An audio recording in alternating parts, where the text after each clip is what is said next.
Ребят, всем привет! У нас 12 августа. Вчера завершился The International. Команда Нави заняла второе место. И у нас интервью с Дэнди. Привет, Даня. Привет. Ну смотри, уже прошло достаточно много времени. Я знаю, ты много думал, рассуждал, общался с людьми. Твое конкретное мнение, почему проиграли вот Альянсом вчера в последней игре? Просто подарили им игру.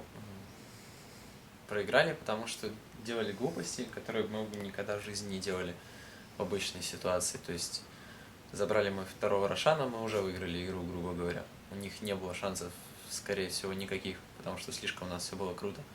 Вот. И все, что нужно было сделать после, это отойти, отпушить наши линии, пойти в любую сторону и снести их, додавить. И у них никаких бы шансов не было бы тогда засплитпушить или еще чего-то. Я сказал ребятам, что у меня нет телепорта, я его выложил, взял Аегис. Да, я, мог выложить Magic Stick, взять телепорт, но, в общем, не суть, не важно. Мы пошли, в принципе, да, мы классно снесли сторону, до того, как нам даже убили, ни одной тир-3 вышки еще не убили. И мои ребята рассчитывали, что вчетвером они задефят, вроде как мой телепорт не нужен, что они вчетвером справятся, задефят. Но потом мы сделали просто самые детские какие-то ошибки в мире, потому что это было, ну, очевидно для любого из нас, что Пак пойдет пытаться сбивать телепорты нам. Вот, но люди все равно начали прямо перед базой у них телепорты нажимать в панике. Он сбил телепорт Энигме, Хвост просто за ним побежал, Фаник и Куроки, соответственно, дефить ЦК Веспа и Фуриона не могли. Вот. Ну и мы потеряли две вышки, две пары бараков, это очень много денег для команды врагов, очень много. Ну и потом просто уже оттуда уже мы практически не могли выиграть, очень сложно. То есть для того, чтобы выиграть, нам надо было делать вообще все нереально, а врагу очень просто играть с того момента. То есть у нас было, опять же, два варианта. Или более грамотно продумать план отступления после того, как мы забрали центр, или просто не идти туда, потому что мы бы отошли бы, отпушили линии, пошли бы, закончили игру. И враг бы никак не смог нас остановить, потому что у меня было так все офигенно, что я бы, скорее всего, их сам один в пятерых поубивал. Если бы не брал Аегис. Если бы не брал Аегис. Это первый раз, когда я пошел убивать Аегис, опять же, там, то есть я не хотел даже его добивать, я мог спокойно засейвиться, и даже если бы они пошли его добивать, я бы их еще поубивал, вот, но, то есть мне там один раз ребята говорят, типа, мол, иди добивай Рошана, там, Куроки говорит, вот, я пошел там убил Веспа, потом я пошел снова убивать Рошана, как раз Куроки мне опять говорит, мол, типа, Рошан, Дэнни, go Рошан, вот, я пошел добивать Рошана, я абсолютно доверился, то есть этому, ну и там не повезло еще, он меня забашил 3 раза, вот, выкупилось двое, пришли и в последнюю секунду убили меня, убили Рошана, сбили мне Godlike, забрали Аегис, хотя, опять же, то есть мои мысли, я этого делать не хотел, но обвинять, то есть я тоже никого не буду, и это, в принципе, игру не решило, то есть это, да, дало там Паку даггер он получил, потому что он сбил там 900 голды за Godlike стрик, дало им немножко денег, немножко опыта, но все равно там все оставались нереальные бомжи, ни у кого ничего не было.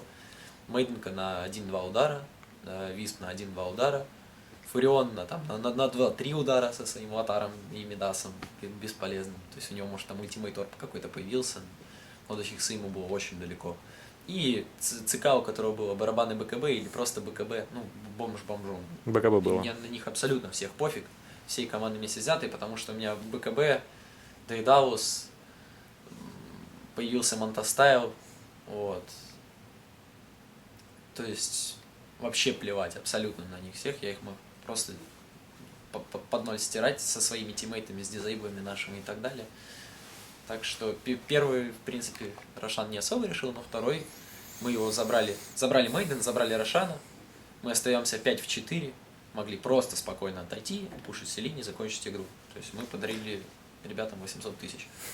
Ну вот по ходу турнира я замечал, что у вас крайне неудачные драки получались на Рошане. Очень много вы их проигрывали, причем проигрывали, казалось бы, у вас есть преимущество, но потом как-то появлялись какие-то соперники, и вас вы не умеете, как бы мое мнение, не умеете отходить и вовремя, скажем так, остыть. Считаешь ли, что это уместно? Ну, во-первых, мы практически весь турнир играли стороной Radiant. Стороной Radiant немножко сложнее с Рошаном. И да, мы очень много делали ошибок. Это не только Рошана касается, мы вообще очень много делали ошибок. то, что нам не свойственно, ну, именно такое количество и таких глупых, нам не свойственно. Но это возможно из-за того, что такой турнир, прессинг, все такое, нервы. Насколько сложно вообще третий год подряд проходить вот в финал лучшего чемпионата мира? Э, Ты нашел какую-то как бы формулу, вот как проходить, или каждый раз это просто нереально сложный путь? Это нереально сложный путь, и в этом году нам точно улыбнулся кто-то, явно улыбнулся, потому что там против Танфу мы не должны были выиграть, попали бы в озера, и неизвестно, что бы было дальше. Там Best of 1 первый раз, потом, если бы прошли Best of 3, сильные соперники. Потом Оранж, ВРК с Данайла Аегиса. Спасибо ей за это. Это тоже решил, наверное. Это решило много. Возможно, мы бы и с Аегисом что-то могли, но, возможно, и нет. Как думаешь, это специально было сделано, чтобы показать, мы можем выиграть вас без Эгиса? Нет, Или конечно, все случайно. случайно? Конечно. В таких играх случайно, специально такого не делают, да? Нет, конечно. Но это как специально себе руку отрезать. Давай я себе руку отрежу. Не буду ей надо. махать. Ну, во время финала снаружи вот, ну, как бы показывали графики, игра была вот, ну, во многом равной в какой-то период степени. И ну, для зала было, что вот конкретно какой-то момент может изменить игру как бы в одну, так и в другую сторону. Ты имеешь в виду последнюю игру? Да, последняя. Нет, никаких равных я там не видел. Если мои ребята еще чуть-чуть более осторожно играли, потому что я там, ну, меня убить было практически невозможно команде врага, нечему, у них ничего против меня не было. То есть, если меня они убить не могут, меня они фокусить не могут, я их убиваю всех за 2 удара. Все, что нужно моим ребятам делать, это быть вокруг меня, стараться выживать, не умирать, кайтить врага и дизейблить их. Все, мы просто всех разносим в салат. Я бегаю и убиваю любого везде. Ребята молодцы, там Пака ловили, Глеб там, и Куру его ловил, и Климент, то есть и Сашка хорошо там вообще все идеально сделал. Так что, ну, такое. Я не видел там такого, чтобы у нас было на равных. На самом деле я после первого вот этого Егиса, когда мне сбили гадлайк, я предложил своим ребятам, мол, пошли, потому что я думал, что у меня все слишком круто, что надо идти. Ребята предложили посейвить, немножко поосторожнее играть, видимо, себя чувствовали неуверенно, из-за того, что у меня все очень было круто, а у них было мало вещей, соответственно. Вот, и там Пупей, видимо, хотел БКБ свое получить на Энигме, Хвост тоже что-то хотел, наверное, получить на Алхимике, пару вещичек. Ну и мы немножко так сейво поиграли, хотя мне казалось, что мы могли просто идти, потому что, ну, все там бомжи, все. Нету ничего ни у кого. Бегает там Мейден чуть ли не 6-го левела, когда у нас там, меня там, не знаю, больше 11-го уже, за 11-й перекатил. Она с 2 ударов улетала. На Рошане она начала ультимейт кастовать, я подошел и дал удар с Мелда, и там еще 1 удар или 2, не помню, она упала сразу под БКБ, она мне 0 дэмэджа нанесла, и никому дэмэджа не нанесла.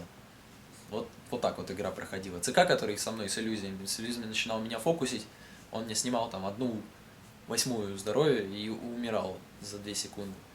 Это их не керри-герой. И кто остается? Фурион, который там с одним Лотаром и Мидасом, что он может делать? Ничего он не может делать. Ланай. У меня 6 ударов отбивается его. А я его убью за 2, за 3 с Дейтауса. Но все-таки ты считаешь, что вы больше проиграли, чем они Мы выиграли? отдали игру 5-ю, это точно. Вот и все. Но до этого было тоже несколько игр, причем с непонятными совсем пиками. Как вообще... 4-ю игру мы тоже сделали нереальную ошибку, после которой нам нельзя было сделать камбэк. То есть мы пошли... Началась ночь, у нас все отлично, 2-1, мы забрали Фьюзблад, мы ведем 2-1, началась первая ночь. Все понимают, что нужно делать против Найсталкера в первую ночь. Собраться впятером и пережить просто ночь, пофармить лес, там еще что-то, все. Первую ночь ты переживаешь, он не набивает киллов, ты победил.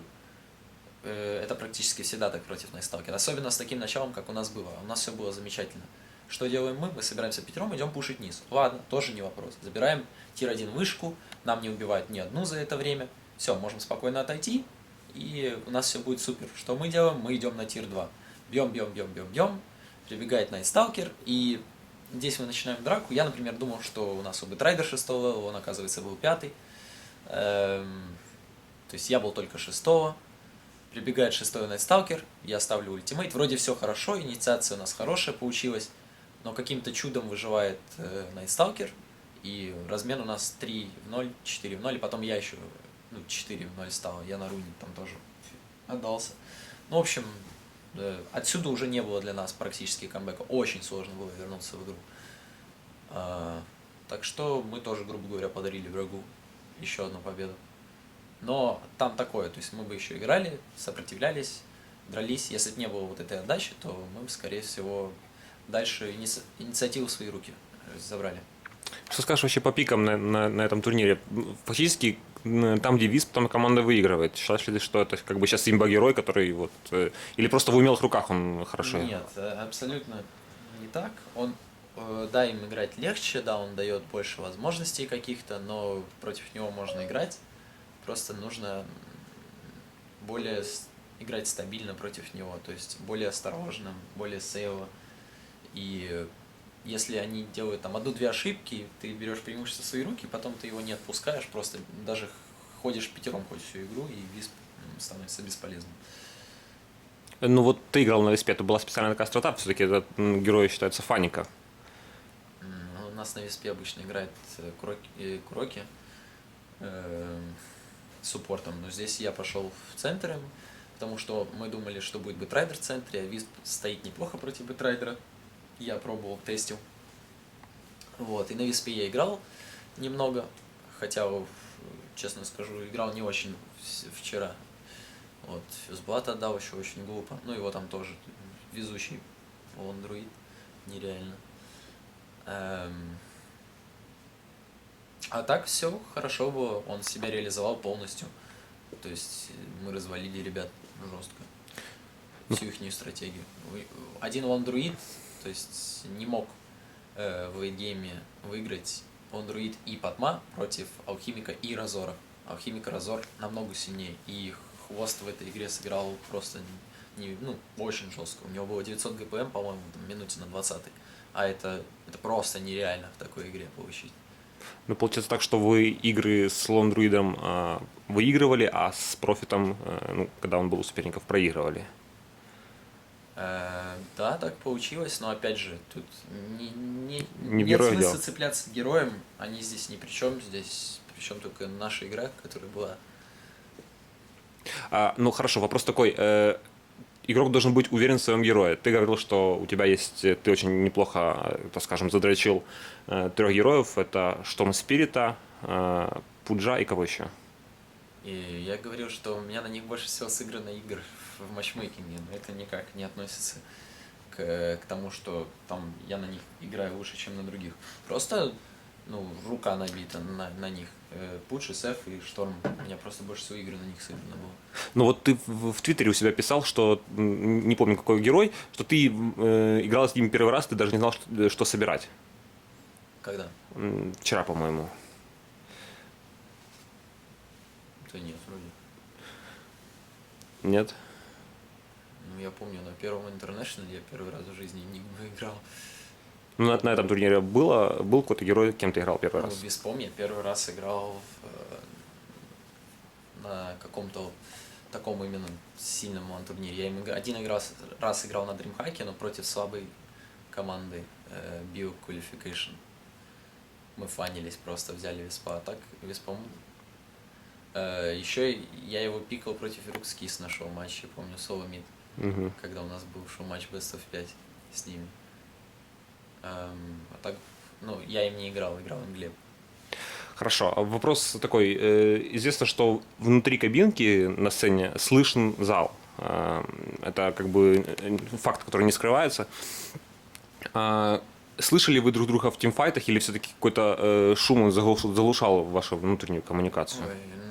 Много чего заглушало, было очень тяжело в этом плане, во всех отношениях. И языковой барьер, и вообще то, что друг друга не слышно практически. Приходилось кричать очень громко, и в общем, очень много отвлекающих факторов. Было очень тяжело играть. Вопрос о фильме. Free-to-play, очень, по моему мнению, шикарный фильм.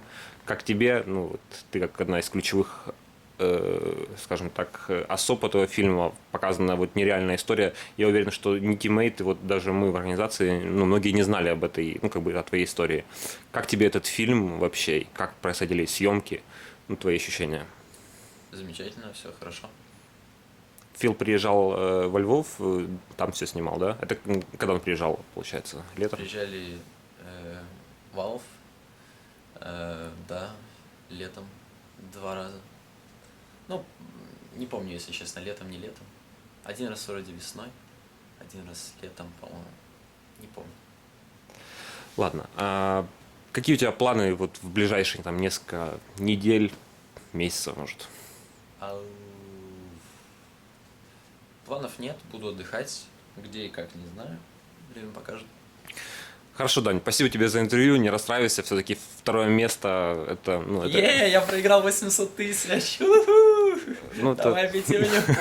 Да. но ты выиграл тоже там 600 с чем-то, поэтому. Я проиграл 800 и выиграл 600. Ладно, спасибо тебе за интервью, удачи. Спасибо.